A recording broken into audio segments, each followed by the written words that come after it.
Joining me now, criminal defense attorney Mark Eiglarsh and the current state attorney for Palm Beach County, Florida, Dave Aronberg. Thank you both for being with us tonight. All right, there's much to unpack there with regards to the plea deal. We're going to get to all of that. But what about that last point there by Conchita Sarnoff, who has been looking into this thing for a decade? Mark, I'll start with you. That kind of lost in the shuffle at this point is this conversation. And in the past, 10 some years ago, there were a lot of conversations about potential links between former President Clinton and Epstein. He put out a statement last night saying he took 4 trips with them. There was security, and he said there was nothing to it. But you say 27, and that's a different number, and it raises questions.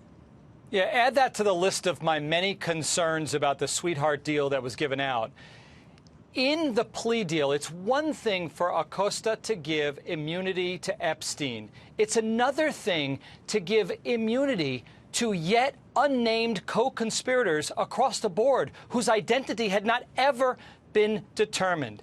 I've been practicing down here in South Florida for about 26 years.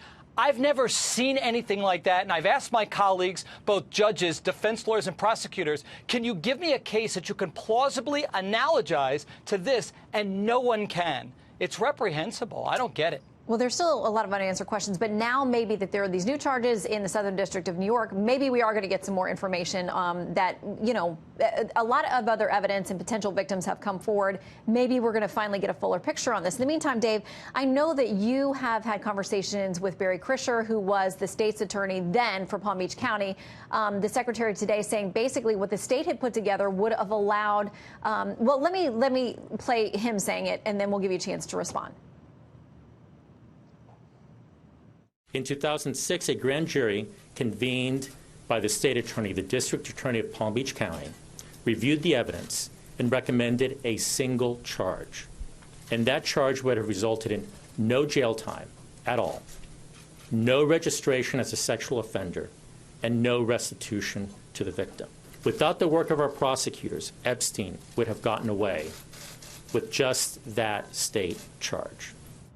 I mean, Dave, that is essentially what the police chief down there in Palm Beach County said as well, or Palm Beach, the police chief saying he didn't feel like Krischer was going to take this very seriously. Yeah. And hi, Shannon. I must start by saying that I got to the office 6 years after this all happened. This was 3 administrations ago, so I wasn't privy to any of these internal discussions. In fact, I don't think there are any prosecutors left in our office who had anything to do with this.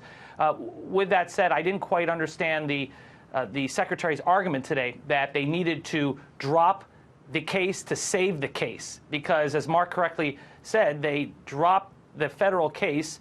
They gave immunity to other potential co-conspirators, I guess in a way to save the case, and that's what still confuses me. So I think there are a lot more questions than answers today. Yeah, the secretary is saying that he didn't think under the state case that Epstein would have to register, would get jail time, or have restitution. He felt the federal case gave them that. But again, there's much more for us to learn in this case. Mark and Dave, thank you both for joining us. Thanks, Shannon.